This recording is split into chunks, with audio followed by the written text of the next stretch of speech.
This is a program where we profile and honor and illuminate the careers of 2 or 3 of our Finch women and what they've done in their lifetime so far.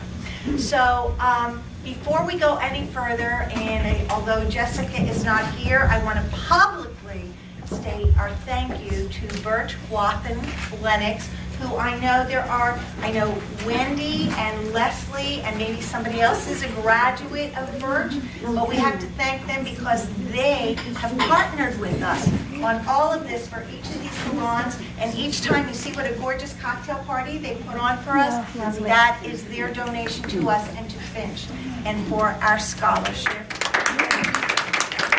And tonight, we also include, of course, our wonderful scholars, and we are represented tonight by 3 of our scholars who I would like each of you to stand up and introduce yourself, tell your major, and also which school you're at.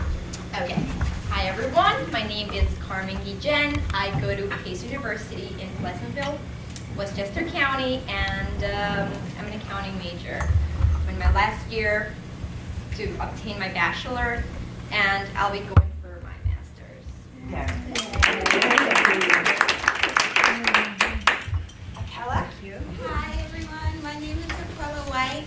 My major is economics, and I go to the University of Connecticut in Stamford, and I'm a junior right now.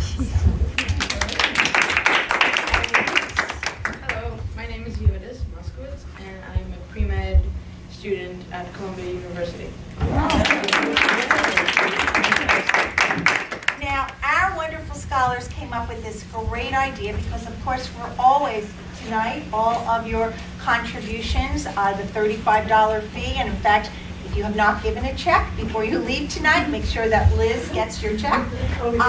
But our scholars came up with a great idea how they could also help to raise funds. So that each of our Finch salons, one of them, and you see they're accounting, pre-med, we have them, it ranges in every field you could possibly think of. But they then, at our Finch salon, they contribute through some kind of artistic endeavor. And tonight, Carmen, stand up and tell a little bit about your hobby. So, I'll go grab it. Thank you. So I made a doily for tonight's raffle. I learned how to crochet when I was about 8. It was sort of like an after-school thing. My mom would pick me up at 4, so I would go after school to that house, and that lady taught me and a group of girls how to crochet. And I have been doing it since, I was 8, and I don't do it all the time. It's only for special people on special occasions. So her beautiful doily is being raffled off when our program is all done. And be sure, and we'll give everybody time afterwards, it's only $5 a raffle. It raises money for a great cause for our fabulous women. And it's also a great prize. So thank you very much, Carmen. So tonight we have 2 really outstanding women that we are going to ask to tell us more about their particular careers. And I kind of termed this the power of television. Now, I've stretched it a little bit because we've got one on television, the other on the internet, but truly YouTube and internet is just basically an outgrowth of television. And I woke up this morning thinking about this because what would be my opening comments, and I remembered my dad oftentimes while I was growing up telling me and explaining to me the power of TV coming into the living room. He grew up very poor during the 30s. There was, of course, no television. I'm not even sure he had a radio in his home. But he explained to me that when you did grow up like that and so poor, but you only knew your neighborhood, you really did not know the rest of the world. And it wasn't until he actually went to high school and he realized, and we're from Atlantic City, and when in Atlantic City, the Atlantic City High School, everybody came together. that he realized that there was a much greater world out there and exactly how poor he had been. So he never really knew that.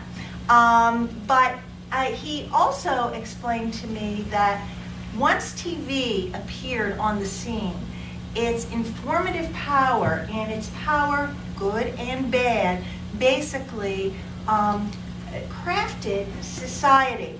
And this morning I was thinking about that although we may be all different ages, from all different backgrounds, different cultures, different customs, that having been here, okay, in the United States, we can all remember the day when Walter Cronkite announced that President Kennedy had been shot, and remember him crying when he had to announce that he had died. We can all remember 9/11 and actually watching those towers come down. We can all remember the first man to go to the moon and that launch. And so there's specific times that become a shared memory and a shared, basically a consciousness for all of us. And so we are very lucky tonight to have two women who are going to demonstrate through their own life experiences how the power of bringing television and now the internet and YouTube really informs and instructs us.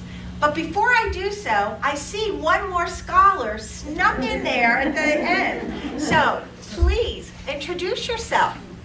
My name is Razia Arabi, and I am also the current scholar for this year Finch Scholarship.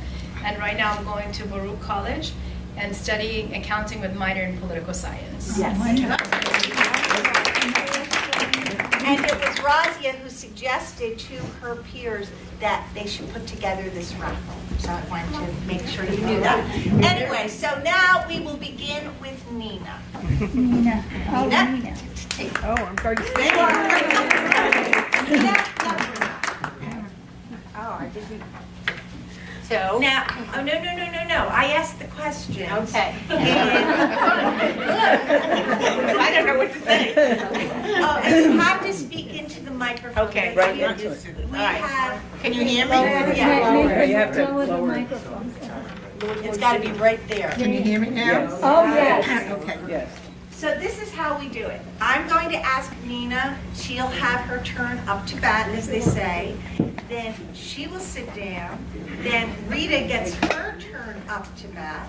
Then she will invite Nina to come join her, and we will have question and answers from everybody, okay? From everybody will get to be a moderator as well.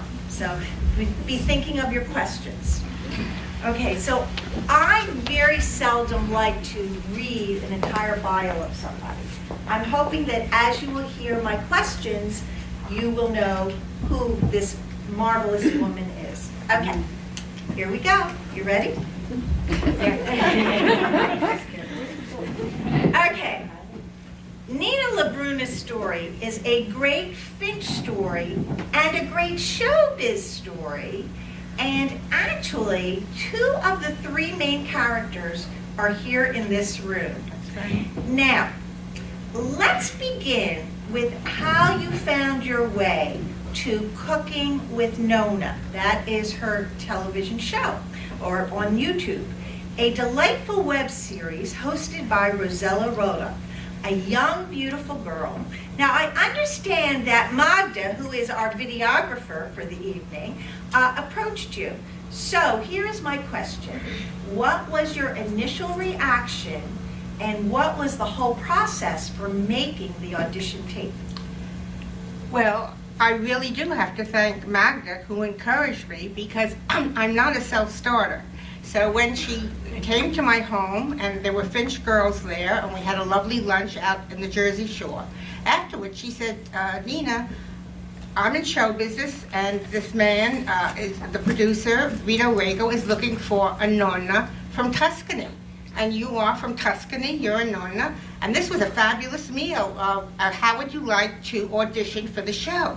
And I said, oh, I don't know. She said, come to New York and I'll film you. I said, well, you know, I can't leave Vinny here alone because Vinny never cooked a meal in 55 years of marriage once. So I said, no. So she said, well, she encouraged me. She said, no, I'm going to film it right here. And she did. And a few days later, she called. She said, oh, he liked it. And come up to Montville and they're going to do a show. So I spoke to my husband. He said, do it for fun. It'll be fun. And we went up there and it was fun. And it was very professional. They had a crew, they had a makeup woman, they had a lunch. We did the show. And then they asked me to come back and do another show. And I did one more. And then I said, you know, at my mature stage in life, I, who have really never worked outside the home except for a few teaching, I went to Bank Street, I had a teaching degree. I said, I don't think so, thank you very much. And that was that for a long time. But the show was on for 8 years. And my granddaughter told me, she said, Grandma, you know that you have a following of, I think, almost 100,000 people. I said, is that a lot of people? She said, oh, yeah, that's a lot of people. Over the years, they like your chicken was the favorite. I did chicken in lemon, which Lois Ziegler told me was no fail. She tried it. She said, you can't go wrong. And the other, I really did it to please them. It was a zuppa with cabbage, which was not my favorite, but you give them what they want. And so that was that for a long time. And then if you want to go on to the next step. I'm on to the next question. Did you want to say any more? Well, for 9 years, all was quiet on the home front. And then I get a call from Vito last year, and he said, you know, we're doing a book, and we want you to be in the book. So can I come to your home with Rosella in New York, and we'll take some pictures, we'll have lunch, we'll do an interview. And they did. And that was that. Then the book came out, and they had a party at a very nice restaurant, an opening party, and Carol from Finch, Carol came, and Hetty, who's here tonight, came to support me, and the book did very well. They said it was #1 on Amazon of Italian cookbooks, but there may be only 5 Italian cookbooks on Amazon, for all I know. So that was that. By the way, I got practically no money out of it, but I didn't care. I did it for the fun of it. I really did. And that was quiet for a while. Then this is so strange how life just takes a hold of you. So I'm preparing for my little interview, and I'm reading about, I didn't know what you were going to ask me, so I get a call from Vito, and he said, we're doing another book on Italian holidays, and we want you to be in it.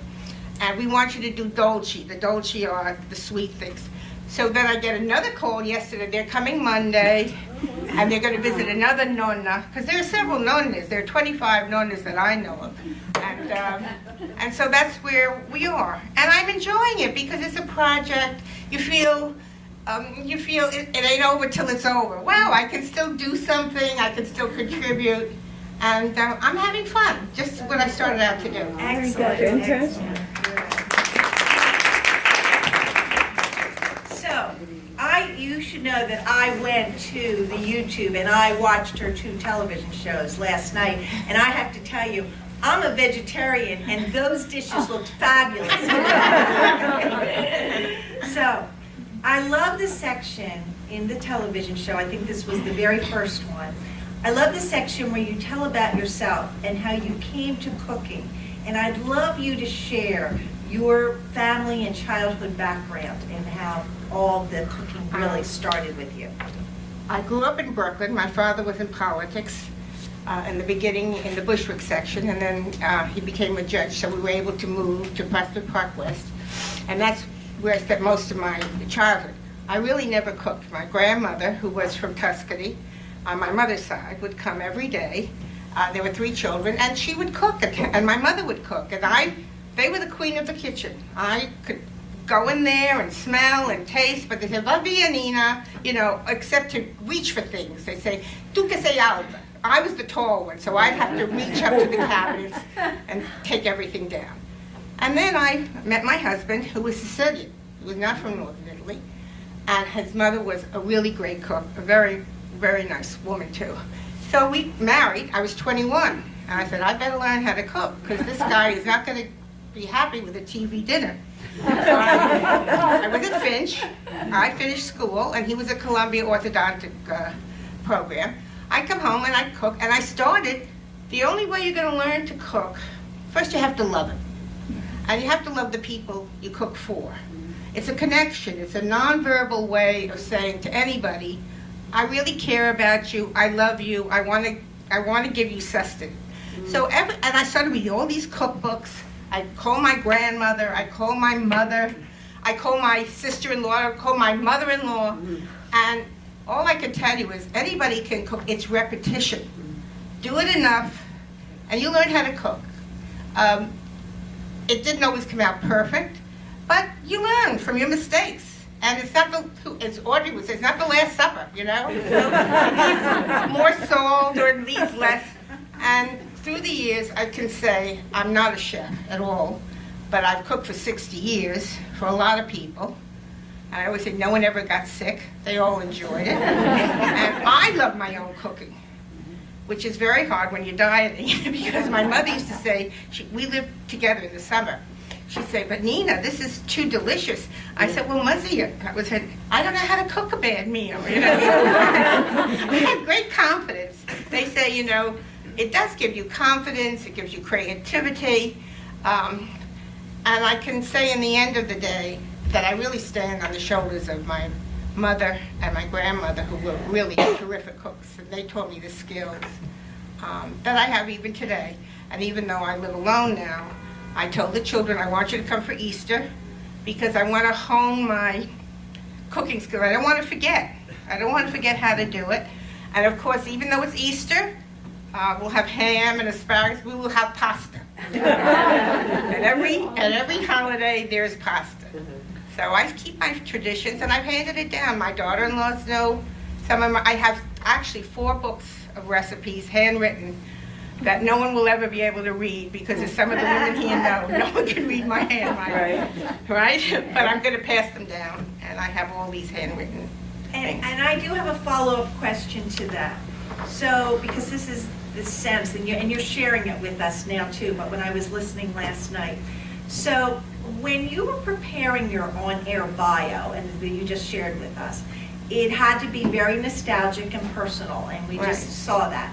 But I was curious, did it trigger any specific or special childhood memory? Any one thing that, you know, that you can think of with your mom or grandma? When I think back, I just remember in the kitchen, I can still smell.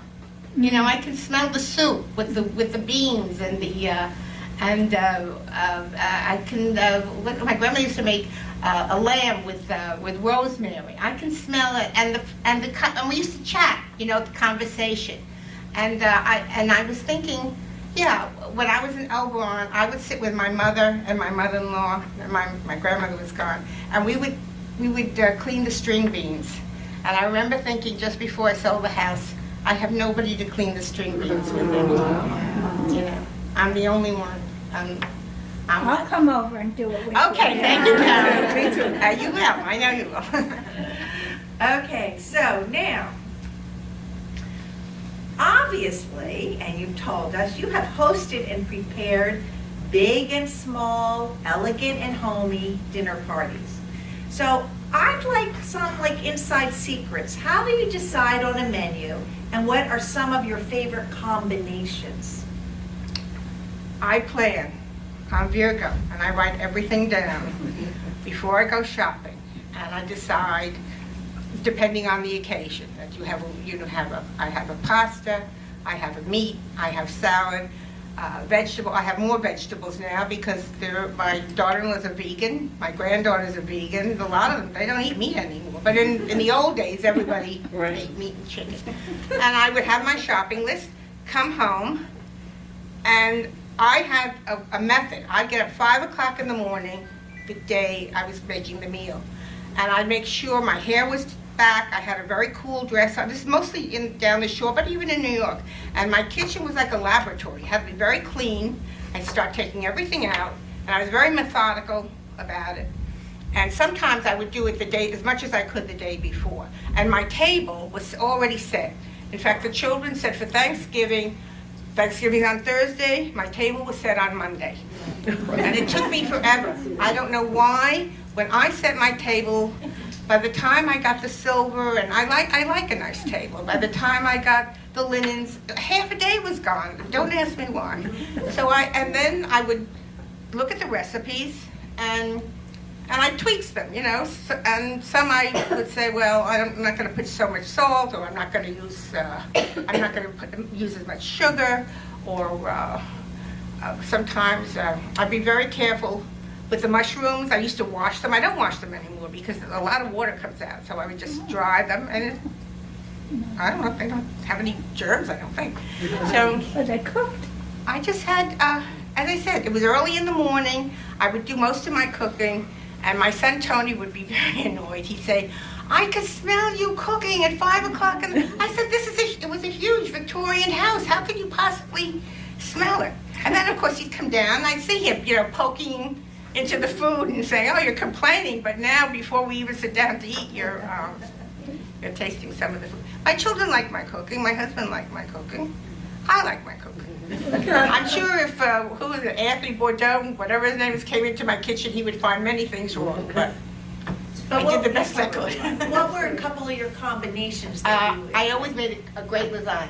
lasagna? In fact, I just made one for Birchworth, and my grandson is a student here, and I had made one for International Day.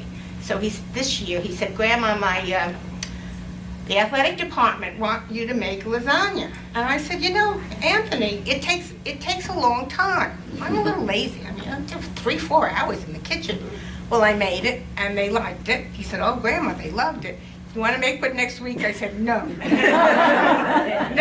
Next year, when you graduate, I'll make another one. So lasagna was always a favorite. The chicken, I think chicken, I make it in such a way that it's good. Vegetables, I think the simplest dishes. Just get good ingredients and treat them gently. You know, a little extra virgin olive oil, a little lemon, a little garlic. You know, I don't like fancy. No. And I will attest, if you watch the shows, you will learn, you will be able to make these recipes. Yeah. Yes. Yeah, I'm not a Julia child, complicated. I mean, she was a chef, you know, she was a fabulous cook. But as I said, what is cooking? It's giving love, it's giving sustenance, it's connecting with the people around you. And one thing I noticed, when you go to a restaurant, people will complain because they're paying for it. But when you're home, they're so grateful. She spent all that time. Oh, so what? So it's a little. I think my son had said that. My other son, the eggplant was a little oily. But don't tell Mom. You know, she worked so hard in the kitchen. So you get a lot of positive feedback.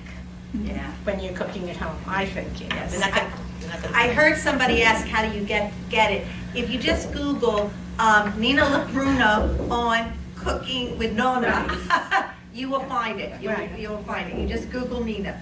Okay, this was very impressive to me. So, obviously, you are not a television chef. You are not a television personality. This was your first time. And what I loved about you on the show, I loved your demeanor on the show with Rosella. Yeah. You were very maternal, but still very commanding and insistent that things be done a certain way. You definitely reminded me, and I told you this earlier, of my grandmother and my great aunt, and it all seems so familiar. But now, share with us, what was the prep time like as before the camera started rolling? You were a guest star, not once, but twice, so was it different each time? What was getting ready for the show like? Actually, I remember the funny part was they did a little makeup, and the woman who did it said, "I'm so sorry, I can't spend much time on you because, you know, Roselle is the star of the show. She's the daughter of the producer." I said, "That's fine." It didn't bother me. It didn't. She was the star. So we get on, and there was this chemistry. I know her all these years. She's going to get married next year, and was telling her how to handle her about-to-be mother-in-law. And I said, cerveza contenta. That means no matter what she says, say yes, yes, yes, and then do whatever you want. So we had a very good relationship. Everything was there. There was the food, there was the chicken, there was the cut up, there was the lemons, and all you had to do was put it together. And they had a professional, I don't know if they had a Garland stove, but they had very, high-end equipment. And she and I did it. It was very easy. I felt very relaxed. Tony said, "Mom, you seemed a little annoyed in one part." I said, "Well, I was getting tired of standing so long." The struggle of stardom. The struggle. Well, now, and we're coming into your books, and so I'd like to know more about these books. Of course, you're not just a TV chef, but your recipes are now included in not one, but soon a second book called Cooking with Nonna. Well, will you tell us about the books? You brought a book with you to show us? This was the original book. Okay, this is the book that came out in 2016. If you want to pass it, and I'll show you. They did an interview. I think I have it here. I have 3 recipes, but there are many other nonnas, and that's why I said, there are other nonnas waiting to be heard. They don't have to have one. Oh, and here's my picture with my interview. I'll pass it around. The next book. Be careful. Yeah, be careful. Oh, no, be careful. I want to break the leg. Wait, don't they say when you go on stage, break a leg? So you made recipes for us to taste? No. Great. But from this little thing, I've had a lot of fun, and I think what it shows you is no matter how old you are, and I'm extremely old at this point, that there's, as you say, it ain't over till it's over. Surprises, things you can do. I never thought I'd be standing up talking to you ladies, and here I am. And all I can tell you is cooking is fun, and you can even, since my husband died, I've actually lost weight because I cook a Mediterranean style, but I keep to the vegetables, chicken. I could never give him, cottage cheese and fruit for dinner. I can, and there's always some talent you have that you can contribute to society, that you can give to the world. And it's not too late. Just because you're at a certain stage in life doesn't mean that you have nothing to say or nothing to be or nothing to look at. In that regard, I also wanted to ask you, because it really did, it touched my heart, and it's really true, of all the people in my family who are great cooks and chefs and everything, and it is what you said, that your cooking is about nourishing the soul and giving love and substance. And I wanted to ask you, what do you think your grandmother would have thought of all this, about you now sharing her recipes, with the world, because the internet is the world. She would have been happy, maybe surprised.